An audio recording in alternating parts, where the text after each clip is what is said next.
was created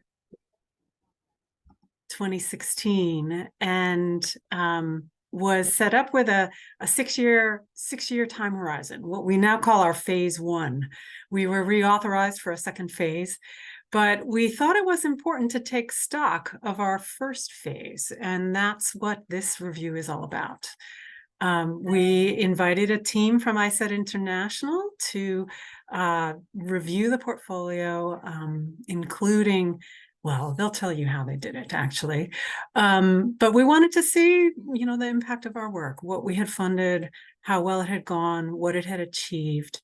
And then we also asked them to look specifically at some areas that could inform the development of strategy for our new phase. And this looked at the question of movements, for example. How can a funder like CJRF support the building of movements? And have we done anything that's been successful that can inform how we do that in our second phase? Likewise, the question of transformation, of really significant change, systems change.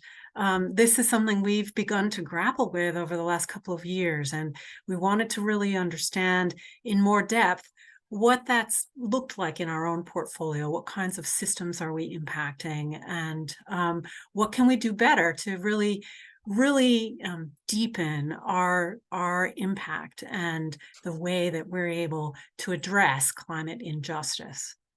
The third area was this question of capacity, and we've decided not to focus on capacity building, but rather on capacity bridging. This idea that many of the organizations we work with have tremendous capacities. They don't necessarily need to build capacity as much as they need to bring their existing capacities into new spaces and need to be able to be welcome in those spaces. There's much in, for example, the international finance architecture and philanthropy itself, actually, that needs a capacity to welcome the kinds of organizations CJRF has been supporting. So we wanted to explore this concept of capacity bridging, and it's not a simple one. We're still in process here. I would say that this has been, in many respects, a pretty challenging evaluation, a review that's not easy to do in order to look back at a quite complex 6-year portfolio and then look forward to some real changes. As many of you know, those changes are not just a new phase of work, but a real change in how CJRF does its work. In the past, we were governed by a board of our funders, and some of them are here today. Thank you for coming, funders. But that board actually decided to disband itself, and that in the interest of transformative change and justice, to create an accountability for CJRF that's quite different. And we now report to a board of activists and practitioners. We have 2 of our board members here, Diana Samarasan and Angela Sano. Just a wave there and an acknowledgement in the chat. Thank you both for joining us. And we're so excited to also have many of our grant partners here. If you're a current or former CJRF grant partner, would you want to turn on your video and just give everybody a wave? We're really delighted to have so many of our grantee partners here. And many of you already know each other, of course, but it's really a real honor for us to have your support and your engagement at this point. I want to turn my attention to our agenda today. Let's see here. We're in the opening, which will be brief, but it will be followed by about 25 minutes for presentation from the evaluation team, so you can hear what they found and what they're recommending to CJRF. There will be a short plenary question period at that point, and people are welcome to put questions in the chat or to raise their hands and voice a question. These are really questions for clarification because there's plenty of time for discussion. We have set up a period of small groups here, and this is really, I think, the heart of this this session overall. CJRF, with our new board, is involved in building out a new set of grant making mechanisms that will be more participatory than our approach in the past. And they also, we're also building out some new strategy elements and some new ways of working. And we want to hear from all of you in your reflections on this review, this evaluation, and its findings. We'd love to hear what you think is important and what we should be, as CJRF, taking away from this evaluation into our new strategy and our new systems. And so that's what we're hoping for with this set of small groups.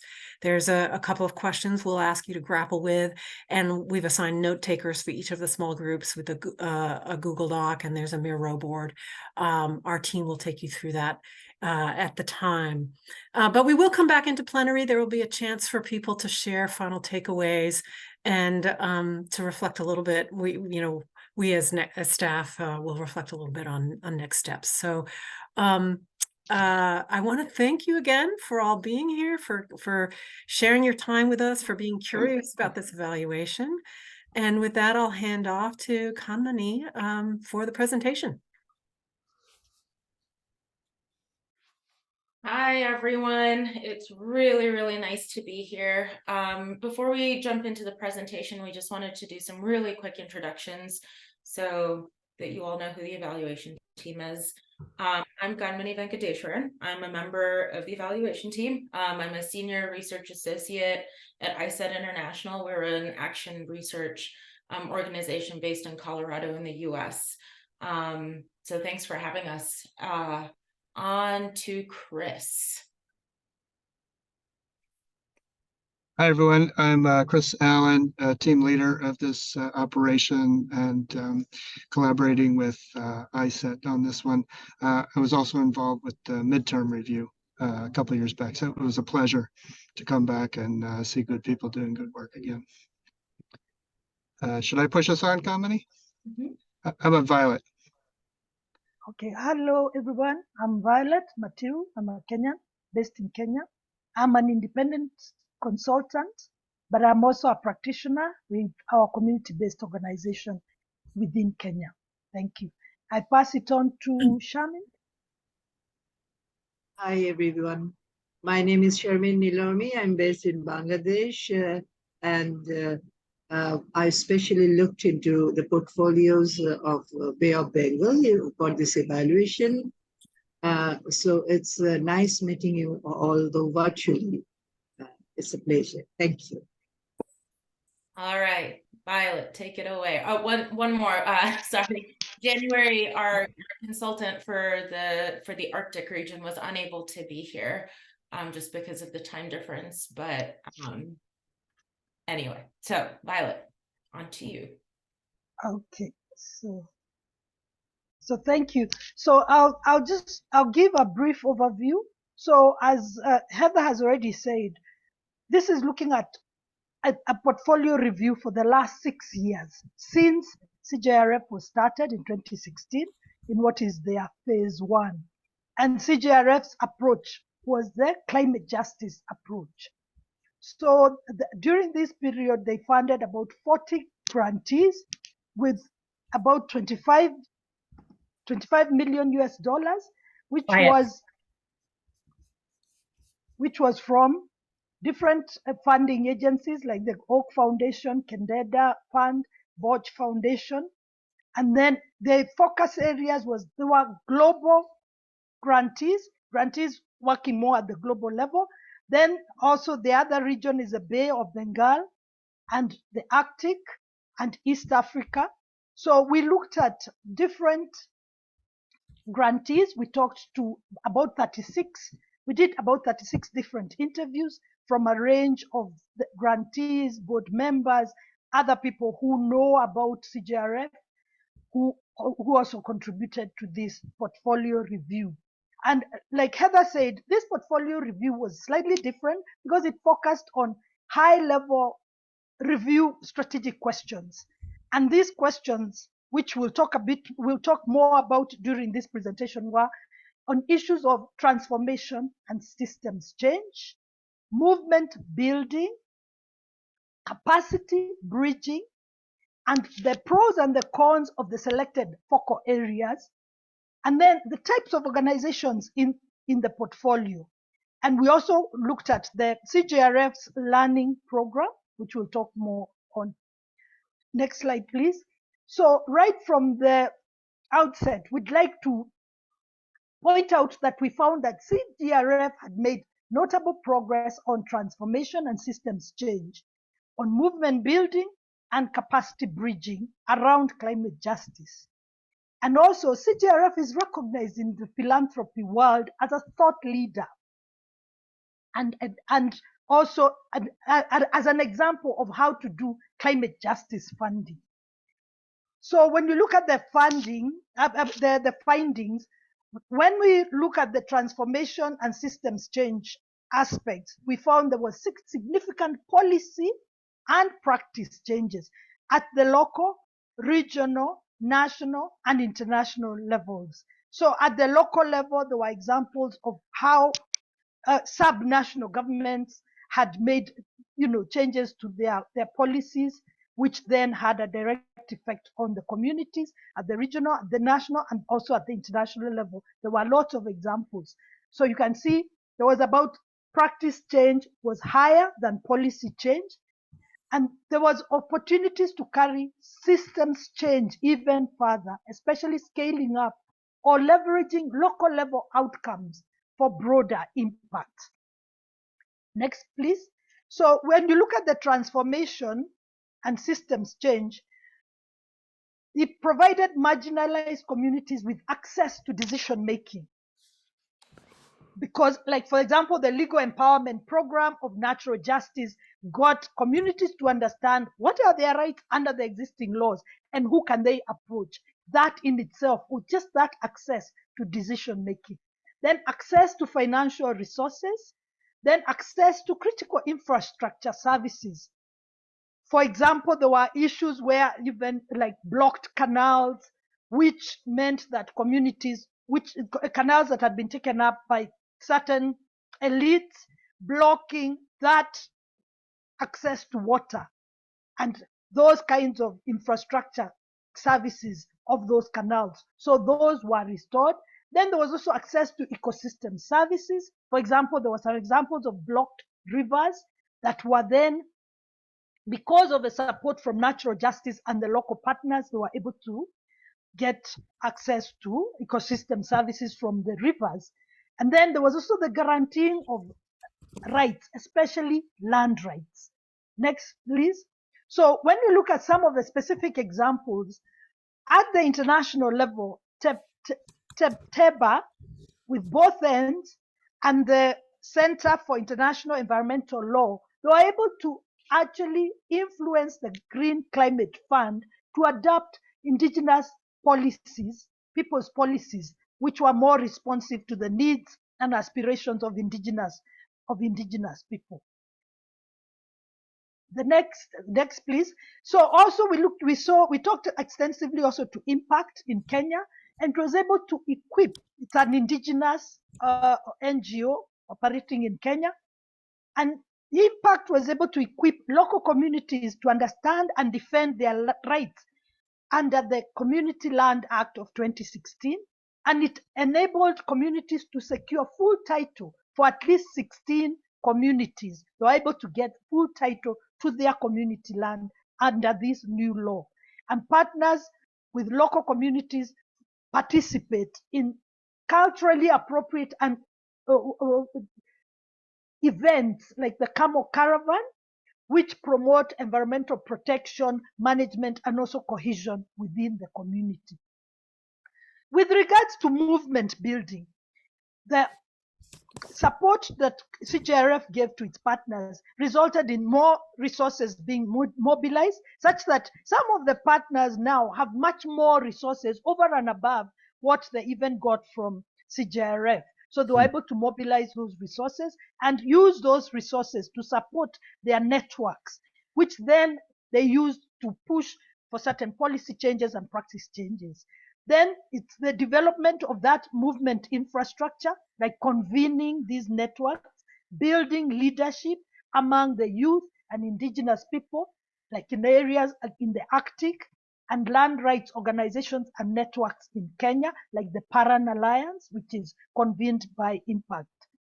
It also changed narratives around climate justice by amplifying local stories on climate change work.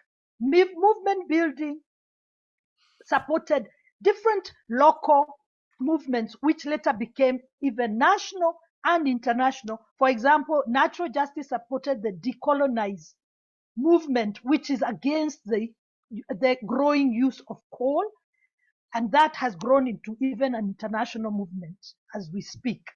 So another example is in Canada, the Makeway and Decho First Nations, the Indigenous Guardian Program monitors water and land management across Canada. And Indigenous Guardian programs are now better networked and they're learning from each other. This strengthens Indigenous people's natural resource management and land claims. And land stewardship and guardian programs have equipped First Nations to address climate resilience and pursue climate justice. As you know, the Arctic region is one of the regions that's been really impacted by the adverse impacts of climate change. So these networks have enhanced resilience for the communities in this region. Next, please. With regards to transformation and systems change and movement buildings, these three are very interrelated. We realized by talking to a lot of you that the first issue was a clarification of what system are you changing?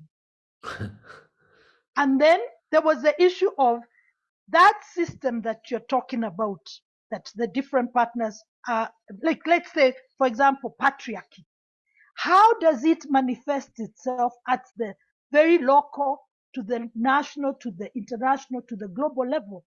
Then how do you work together with others, networking, i.e. forming a movement around that issue so that you can then transform that movement?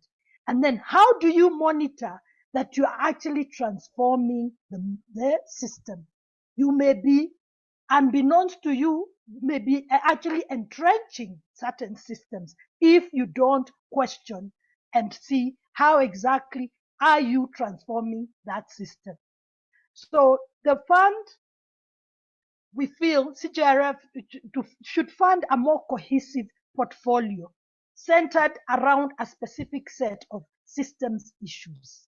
And that means really clarifying the systems that CJRF and its partners will focus on, but yet not losing sight of other important systems that also need changing. Then also focus on systems change across the regional, local, national, and global scales. Then that means funding local to national and even global organizations to work collaboratively to address a particular system that you need transformed or changed. With regards to capacity bridging, very briefly, capacity bridging, we defined it that you know certain things, you have certain capacities, and I have certain capacities.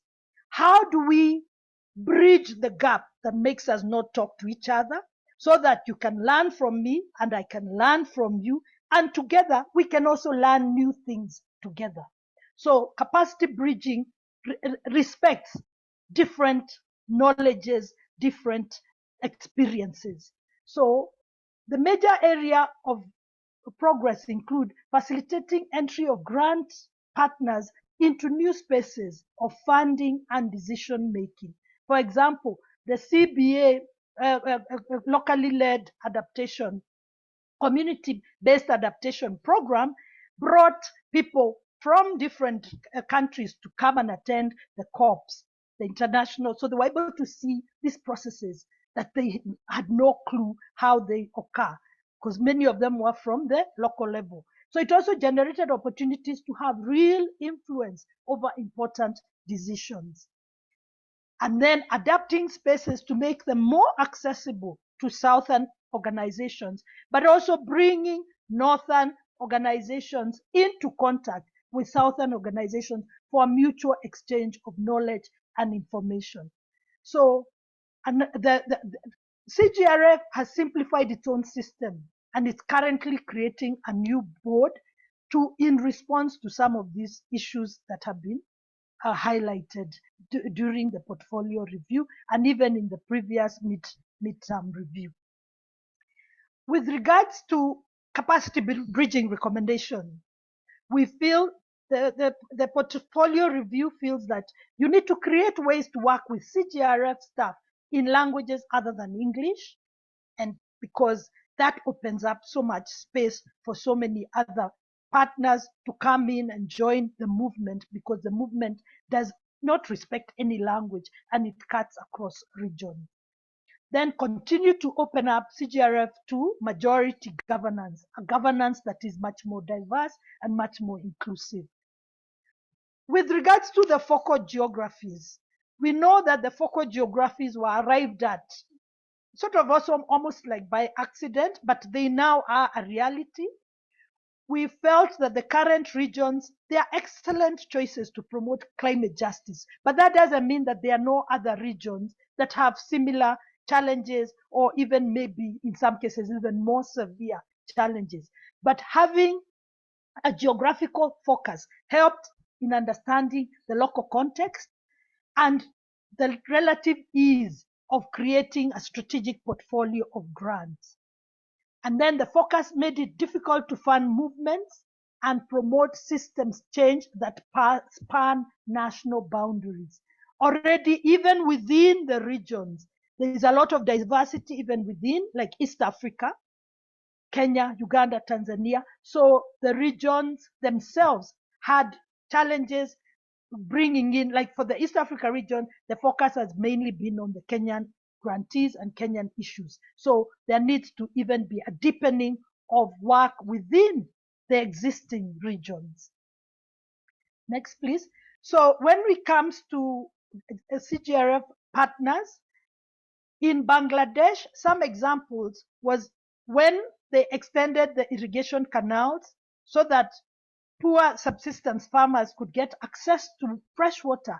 Some elites captured these canals. So with support from CJRF, these organizations, ICAD, CNRS, and CCJ in Bangladesh, were able to break that gridlock and get the farmers and the fisher folk to have access to these canals and for fresh water to flow one more time, after the elite had tried to capture them to do their own fish ponds and even sometimes converting them to dry land so that they could farm on it, thereby meaning that the fresh water stopped flowing.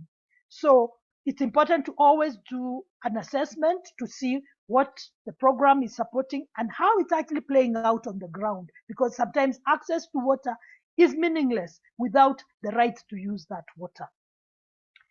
With regards to the focal geographies, we felt that there is an opportunity to open up to new regions if overhead costs can be controlled.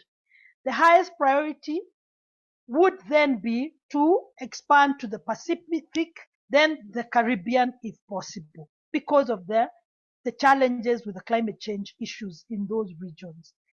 Then a focal focus of global can be a focus if it is constrained by clear themes, what we were talking about, having clear themes and systems that are being targeted for transformation, so that the issues are coming from the local to the national or to the regional, all the way to the global, addressing specific themes and issues. Then the regional grant partners can bring in knowledge and information to inform the global level. With regards to the types of organizations, all organizations types have been effective in different ways. For example, the local organization have a very clear understanding of the local realities of climate change. And they brought that knowledge and information to the CJRF partnership and the network.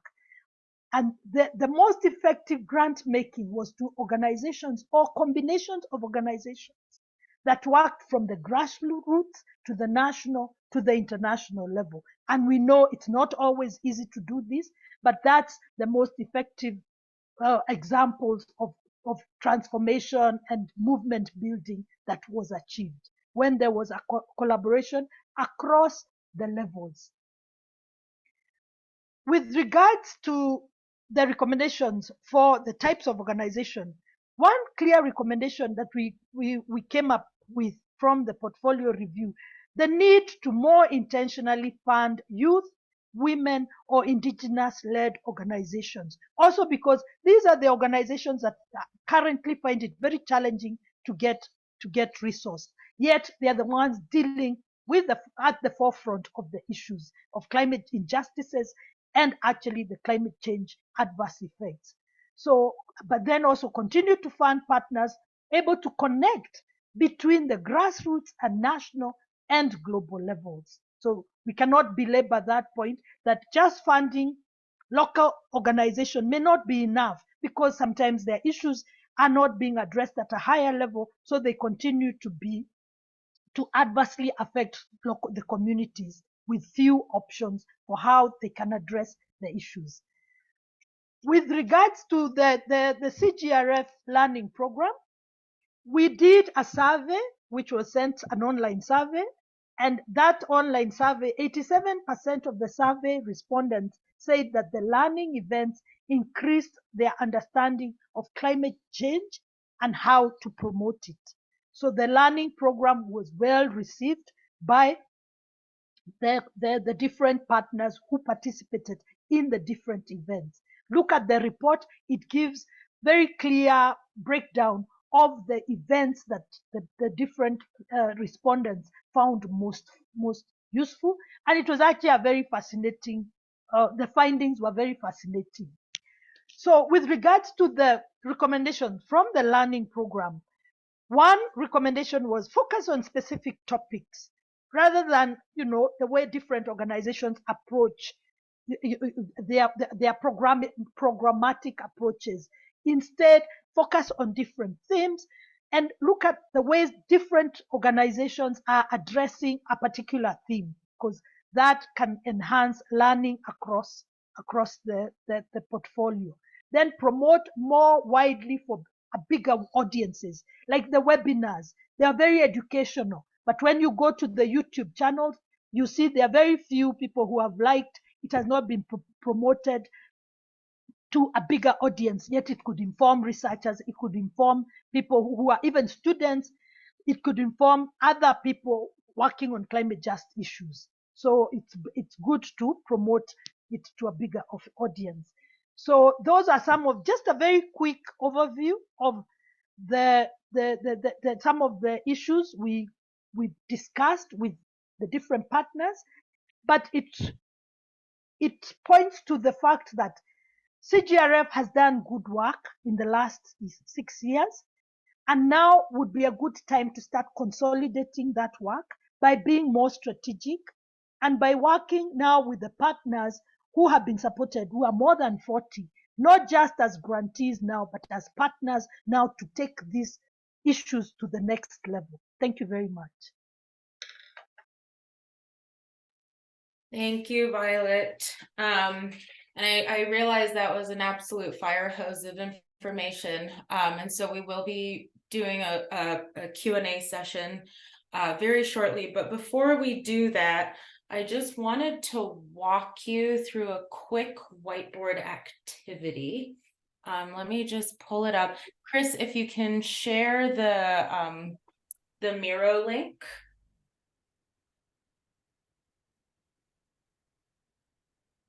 Can you all see the table in your screens?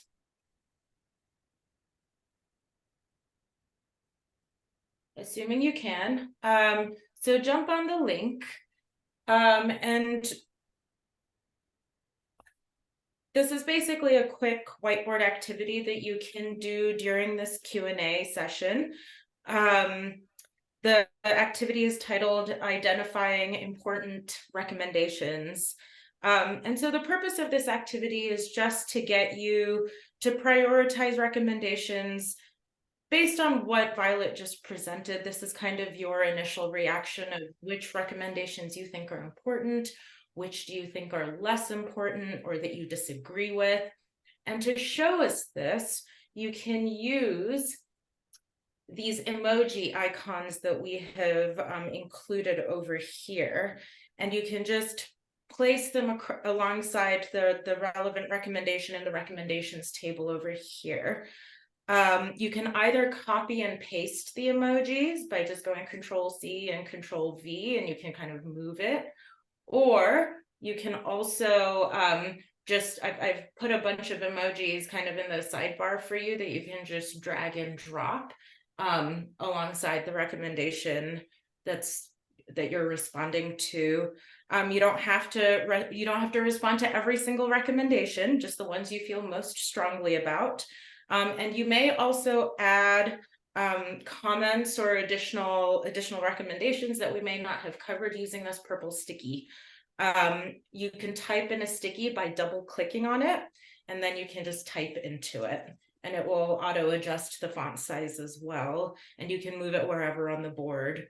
So that's the mirror board activity. Again, you can do this while the Q&A is going on as well, especially if your perceptions start to shift a little bit, but this will just be a useful visual aid for us moving forward, just to kind of gather all of your perspectives. Okay, opening the floor back to questions. Do you have any questions or comments on the findings and the recommendations from this evaluation? Kamini, just to be sure, these are questions for clarification, right? We're not diving into thoughts or further detail. Is that right? Yes, correct. Yeah, if there's something we said that wasn't clear, what did you mean by that? Yeah.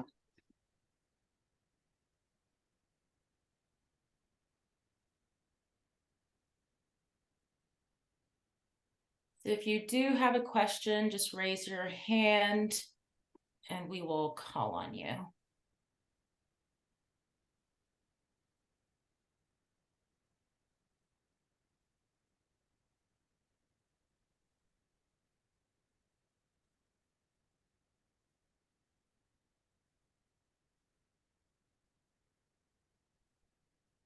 Okay, I'm not seeing any hands so far.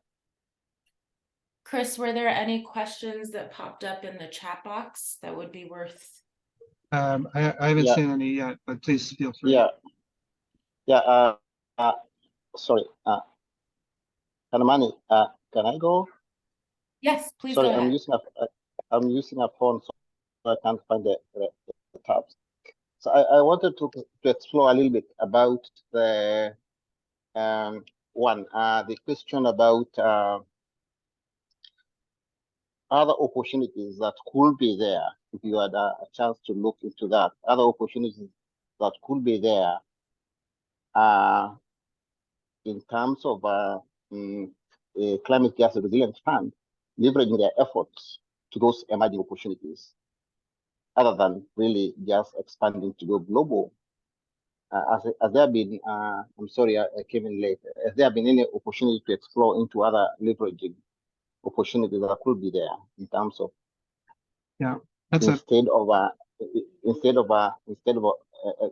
instead of expanding perhaps global and spreading things? Yeah, I think we understand your question, and actually there are quite a few. Violet, do you want to talk about that and some of the Kenya grant? Okay, let me Mali, repeat your question because I was curious. Yeah, I didn't get it completely. Yeah, looking at the emerging landscape in terms of funding, in terms of emerging opportunities in the climate change and resilience or adaptation, there could be other emerging or other existing initiatives at in different areas, either by governments, for instance, what will be other government putting into climate issues in the Arctic? Has there been an exploration to see how to strengthen that and take into advantage emerging opportunities by state governments or by other funders? Yeah, I think that is one of the issues we found when we were talking with the CJRF partners, is that the CJRF partners themselves have lots of capacity. They are now able to get even other funding over and above what CJRF, and to make connections with other opportunities, sometimes even within their local government or national government opportunities that are occurring at the national government or within even the counties, like for Kenya. So I think what we, when we did the portfolio review, is that what is emerging is that now this alumni of CJRF, this is now a partnership. It's not just CJRF that is now doing the fundraising to grantees, but now I think it's more of a partnership where you can come together and actually together as partners within a region, or even together you can say, let us approach, let us try and access these opportunities that are coming up, like, and using your own networks, you'll be able to grow the CJRF partnership to become much stronger, and also to be able to fund some of the groups that find it much more difficult to access funding. So for me, the way I saw it is that it's not just now the responsibility of CJRF, but it is a collective responsibility, which you are now sharing. So it is a simple answer to your question is yes, there are lots of opportunities to expand and get resources from different other emerging opportunities. So, and there's a couple other questions in the chat for the recommendation around language access or the specific languages CJRF should focus on. Robbie suggested Spanish and French. I think for us, when we made this recommendation, it would be something other than English from the perspective of language justice. It could be Bengali, for example, since we're doing a lot of work there. How do you figure that out? You have to adjust your process a little bit. It can be quite difficult if you try and do it everywhere in every language. But there are some other funders who figured out ways to do it, either with local coordinators, translated forms on their site, lots of stuff like that. A question about CJRF working also in the Congo Basin. I'm going to say no, Heather, unless you want to contradict me and I'm forgetting something. I do know one of the new board members is based in the Congo, but up to this point, I don't believe any grants have been made there. I'm going to go out on a limb as well for the CJRF staff, and I know they probably struggle with this all the time, seeing all the need and all the fantastic groups in so many places, and it's just not realistic to try and cover everybody.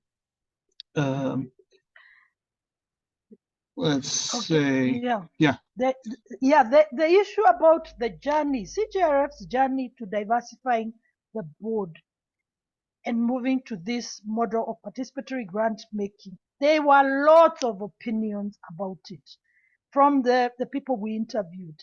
But also there was also clarification from CJRF about how the journey started.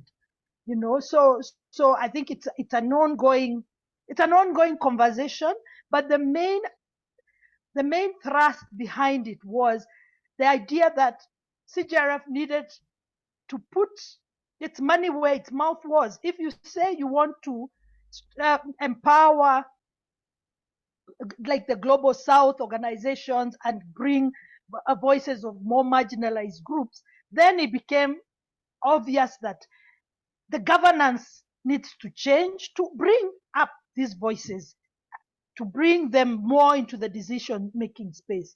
And of course, it has cost, it's caused some, shifts in the way the CJRF is working, but it is an ongoing process. And I think this is an opportune time with anybody who can give ideas, suggestions, examples of other organizations that have taken this such a bold step, maybe in a different way, which can help CJRF even in its own journey. I think this would be an opportune time, and yeah, it's an ongoing journey. And sorry to be rude, but we only have a couple minutes here. Rose, you've had your hand up for a while. Yeah, what is sure. your- I just wanted to echo on what Violet has shared. Congratulations for the incredible presentation. And I think I just want to say that it's also important to note that CJRF has helped in enhancing the visibility of women-led organizations. Like I come from Women's Climate Center International. I'm based here in Kenya. But we have, through the support of CJRF, we've worked with grassroots women in Uganda. And I think it's important for me to note that through the support of WCCI, CJRF, we have been able to reach out to marginalized grassroots women who are now actively involved in community climate resilience initiatives. And so it's good to note that the representation of women is now at a higher level, especially the indigenous groups, and also, of course, promoting climate justice, is promoting gender justice.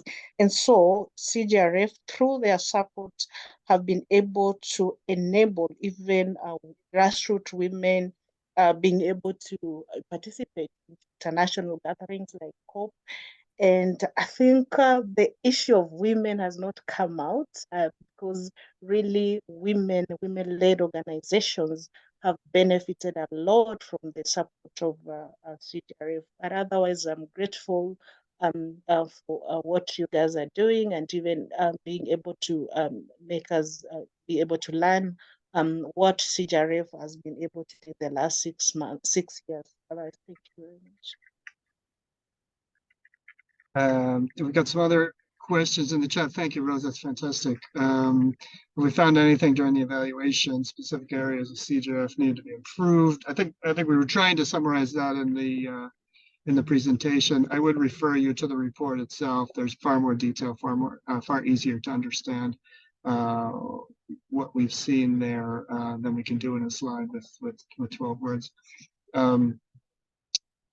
On the question, it wasn't clear why the recommendation for Pacific and Caribbean versus Latin American Congo Basin. That is absolutely right. It is definitely not clear. In the report, we actually lay out some more criteria, but even from those criteria, there are many places in the world that would completely justify CJRF expanding to. So what I would do is I would refer you to the report to look at those criteria. I mean, in some, basically, we're talking about balancing need and donor presence, balancing need and the extent to which donors are already responding to it, and is there a niche for CJRF to jump in there? Diane's got a question. Was there any evaluation of the kinds of funders that supported CJRF in phase 1, and what would be needed, desired for future work? That is an excellent question. I do not think we dug into that, did we? I can't remember having done that. Kamini, am I forgetting something there? That's a fantastic question. Okay, next time, Heather, we will look into this. Because that goes to the question, how can funders be helpful? What kind of funding moves things along, and what kind of funding makes you a pain to the people who are trying to take action? Very good. Okay, make a note of it. All right, we have a hand up. Go ahead. You're muted.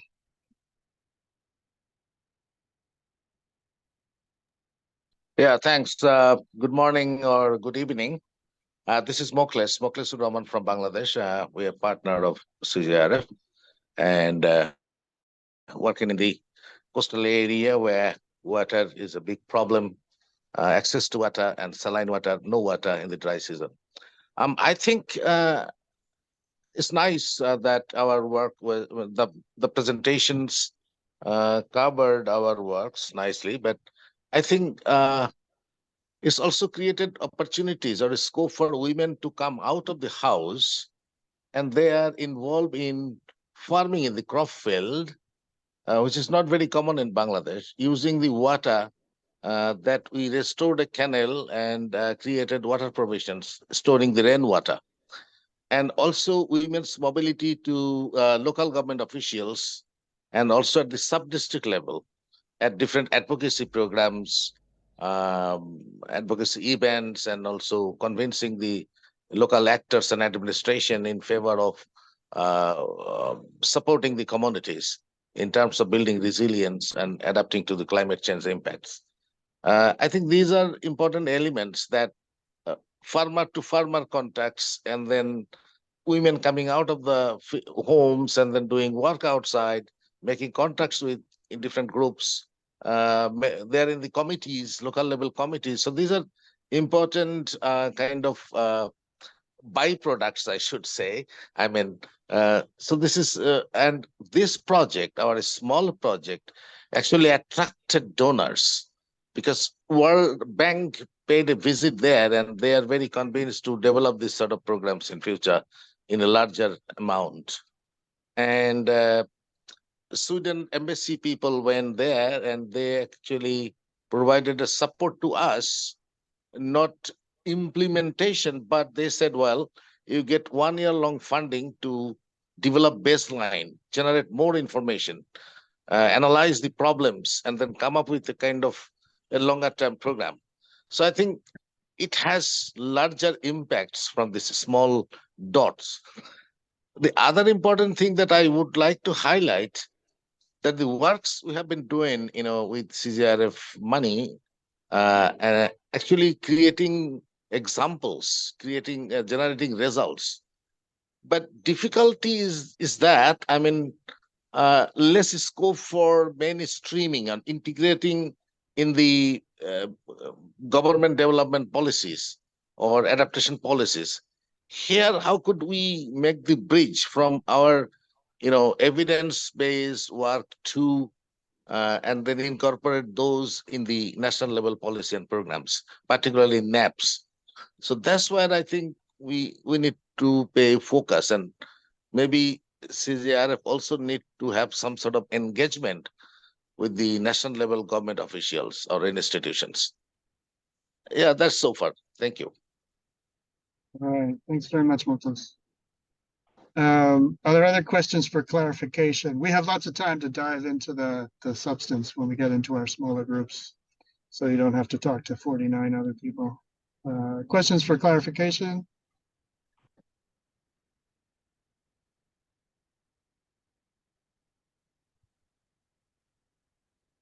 I guess Dr. Constant has a question about has CJRF used basic studies to guide evaluations?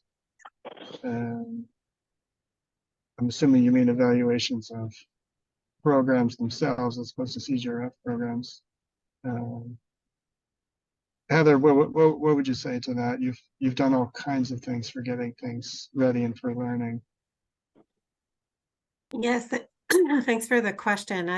I think the thing that may be most parallel to what the professors asked about is prior to the creation of the CJRF, the Oak Foundation, our founding funder, they did several regional scoping exercises. They engaged some consultants to explore the issues in several different regions, including the regions where we currently work.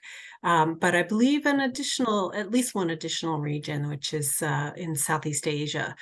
I don't know if that was as collaborative as Dr. Constant is describing, but it was an example of this kind of scoping study. We're a pretty small staff, and so we haven't done an awful lot of that since the founding of CJRF.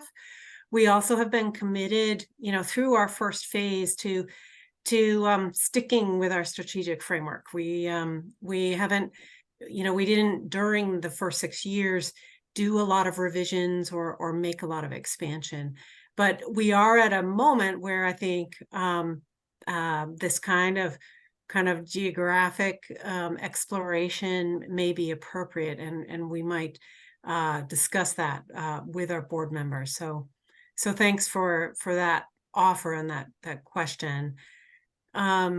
There's a couple other moments where we've commissioned studies, but they've mostly been in the context of the philanthropic landscape and not so much in locations.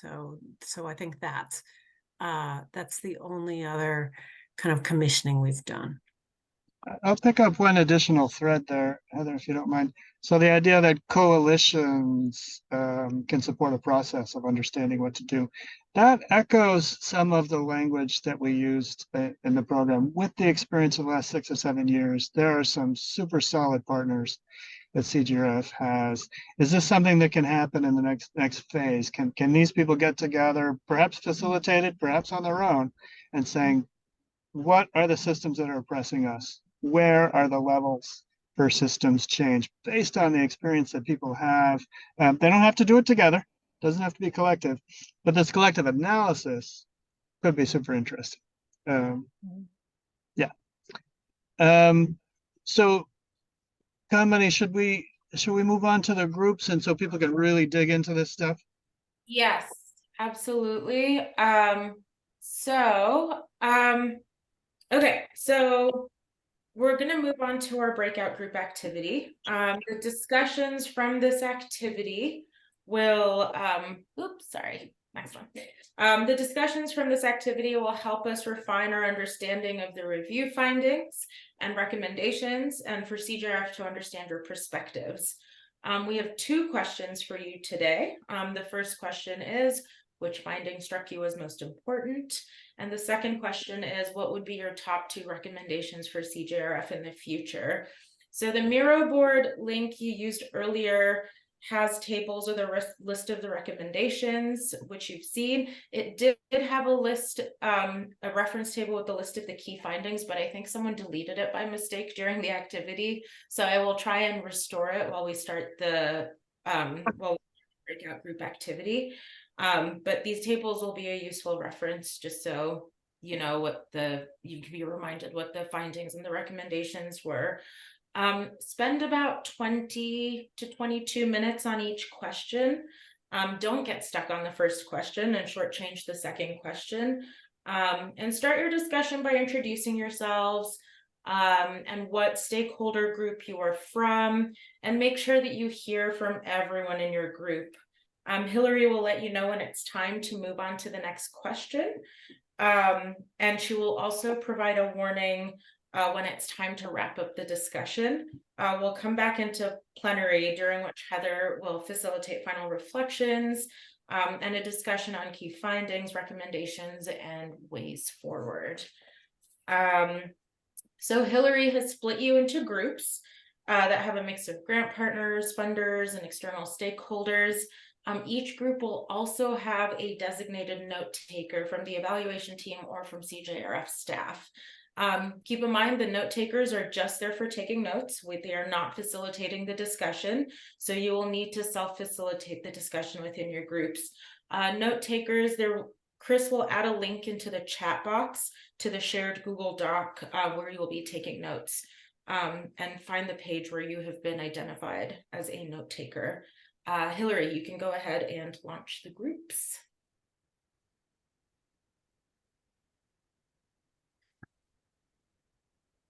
When everyone's back, either put yourself on video or give us a thumbs up, and we'll get started again.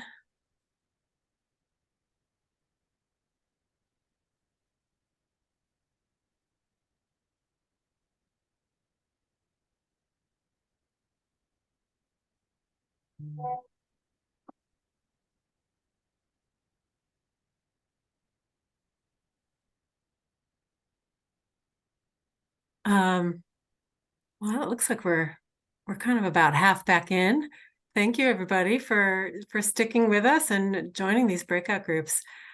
I know mine had a really rich discussion, and I don't want to put us through a full report out from all of the groups, because we don't really have time, and we do have notes from all of the groups. But I wanted to see if there are people who had just one takeaway, one key point they'd want to share with us, either verbally or in the chat. And just think for a minute. What's one thing that is really important for the whole group to hear?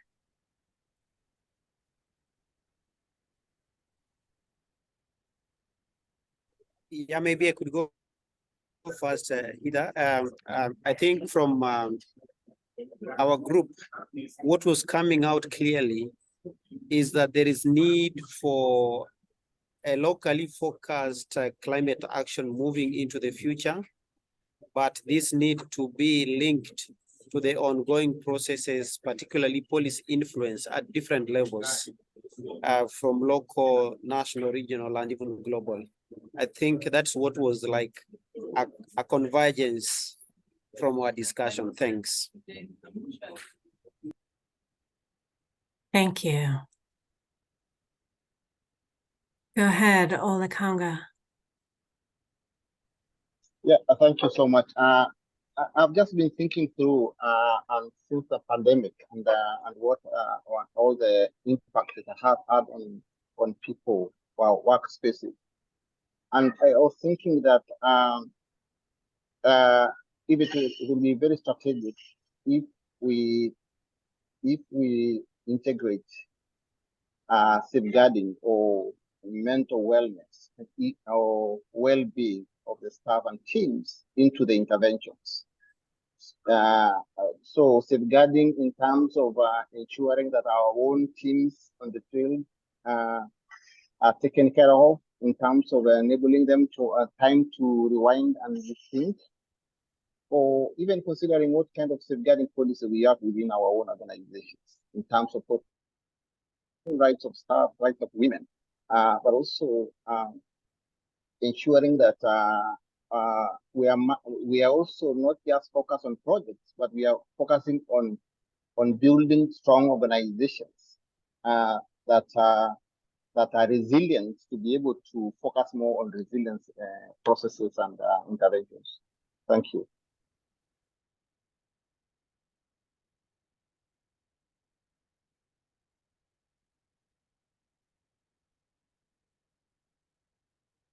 Oh, there's a note in the chat echoing that idea of wellness and how important that is. Thanks.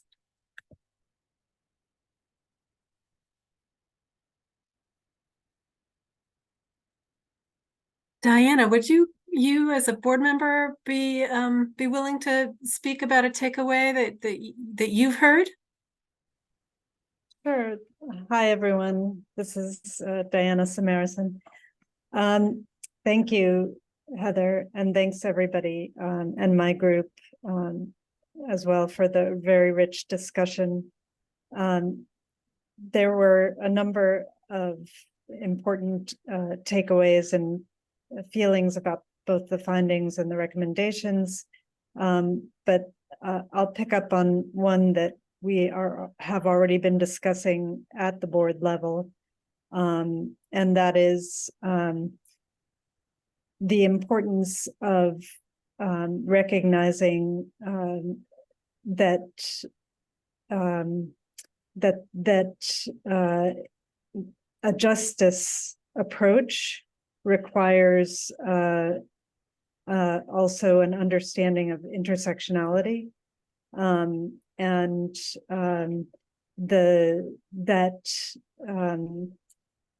while you can name populations like women, youth, and indigenous people, that doesn't fully recognize the systems of oppression that marginalize people during climate crises. And we have already acted on that at the board level by developing a statement about intersectionality. And I think that is came out in our discussion, at least, that is an important consideration to continue to think about how we address as CJRF moves forward.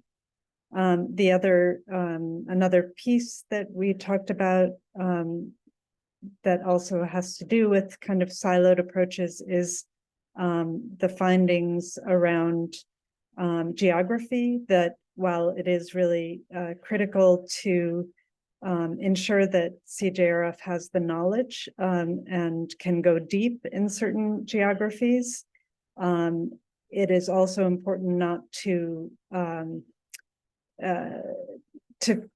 forget other places where climate justice is so important, and that there may be ways to do both by continuing to devolve the governance structure and the decision making and the knowledge and expertise through our participatory governance structure.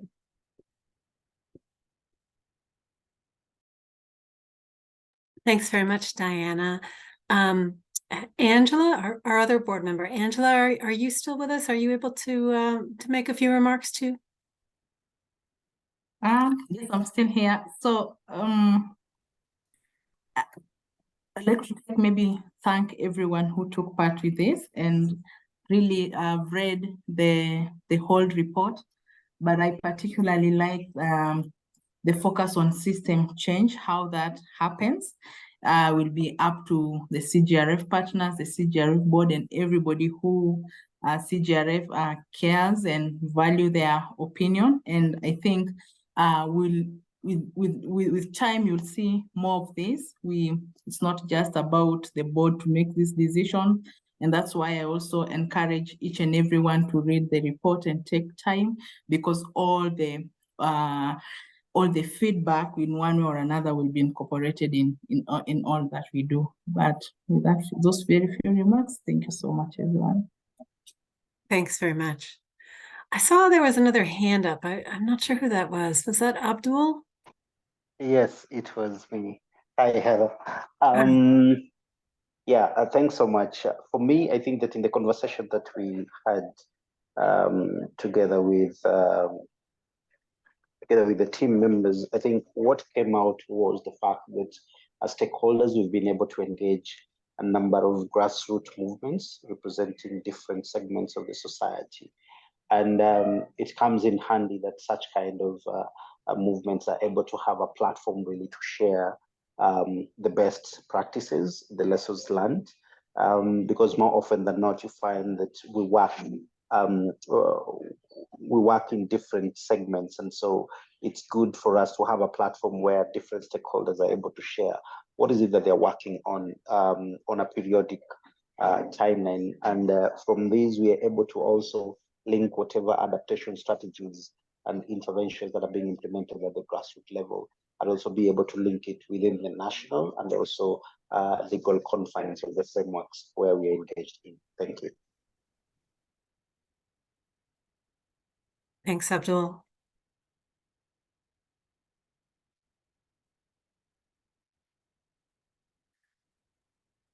Aisha, would as a member of the staff, would you want to speak up briefly here? Sure, thanks, Heather. In our group, there was a lot of conversation around the finding and associated recommendations around systems change. And I know this is something that we've been grappling with as well.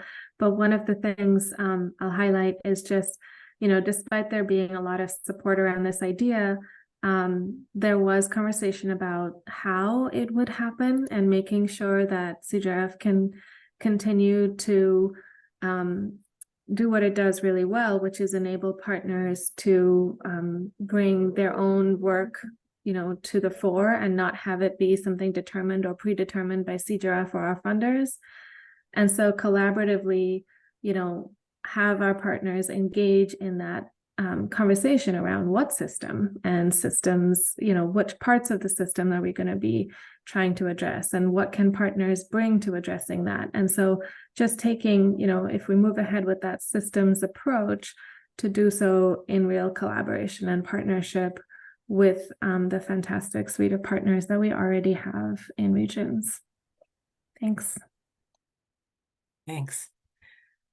I'm really grateful to the extent to which this group has wrestled with this concept of systems, and I've learned a lot in the conversations I've been part of these last couple of hours.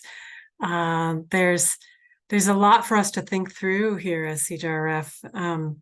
Certainly another takeaway for me has been around the idea of sustainability of our impact, and looking down the road, to when CJRF isn't here. We're not necessarily going to be here forever. We can't support the same group of partners forever, and the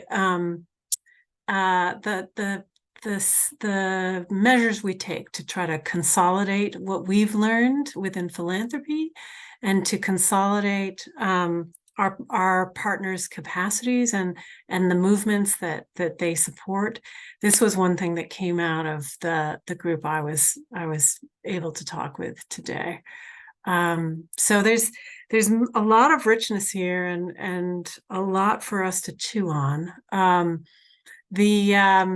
The next steps, as you know, we have an ongoing strategy development process that all of these findings and recommendations will be feeding into, as Angela said, and the next phase of that will be a series of workshops coming up. So stay tuned.